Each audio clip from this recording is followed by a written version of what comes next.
Prime Minister outlined some key plans for the new year, calls for partnership to address mental health crisis among Jamaicans, and hails the late Ambassador Richard Bernal. You're watching Jamaica House Weekly.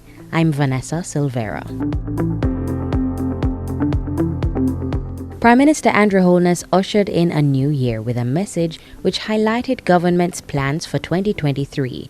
Among them, a reduction in violent crimes and an increase in public order and safety. This year, a clear message will be sent to violence producers that law enforcement and the criminal justice system is not a revolving door. Criminals will begin to understand that we are changing the risk-reward dynamic of crime in Jamaica. The probability of being caught is great. The penalty for crimes is high, and the opportunities and loopholes to escape justice are being closed. And with the enforcement of the new Firearms Act, Mr. Holness made a special appeal to the youth. I want to take this opportunity to appeal to our young men who are both the perpetrators of gun crime and the victims of gun crimes to turn away from guns. Avoid persons who you know have guns or have dealings with guns. The probability of being arrested and taken out of society for at least 15 years is increasing daily. Prime Minister Holness added that other amendments were to come on the books. They include increasing the penalty for murder to over 30 years, bringing the new Bail Act to Parliament, and making amendments to the Corrections, Fingerprint and Enhanced Security Measures bills. The Prime Minister also used his New Year's Day message to encourage Jamaicans to pay closer attention to their mental health. Find someone to talk to. We Jamaicans tend to think of ourselves as tough, talawa, able to take on and defeat challenges greater than ourselves.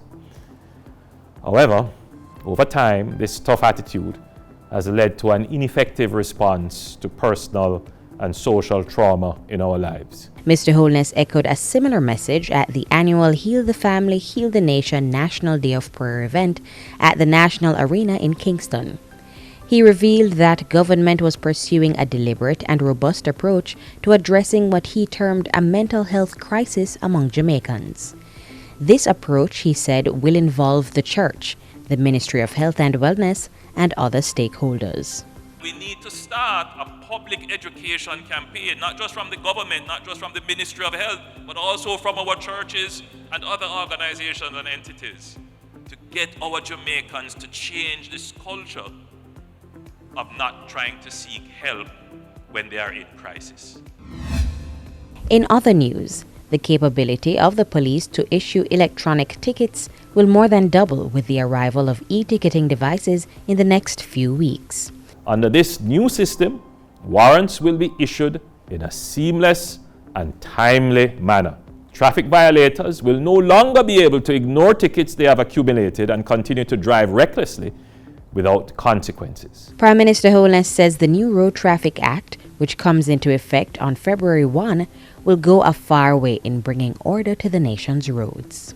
Motorists are encouraged to address their outstanding tickets at the courts before the new law takes effect. Mr. Holness has also announced plans to introduce garbage separation legislation. The move, he says, is aimed at changing the culture of waste management on the island. The ultimate transformation of our municipal waste system requires behavior change on the part of our citizens. Litterers and polluters must pay. In the meantime, he says the administration is far advanced with the development of a business case for an integrated waste management solution. And finally, Prime Minister Andrew Holness expressed deep sadness at Wednesday's sudden passing of Ambassador Richard Bernal. Prime Minister Holness said the Order of Jamaica recipient gave committed service to the country while elevating the island's status and relations with bilateral and hemispheric partners. The noted economist and ambassador served as Jamaica's ambassador to the United States of America, permanent representative to the Organization of American States, a member of the board of directors of the Inter-American Development Bank, chief trade negotiator for the Caribbean community, and lecturer at the University of the West Indies, Mona. Prime Minister Holness says Dr. Bernal represented the people of Jamaica with honor, dignity, and professionalism. And that's it for Jamaica House Weekly. Be sure to join us next time for more of the stories coming out of the office of the Prime Minister. I'm Vanessa Silvera.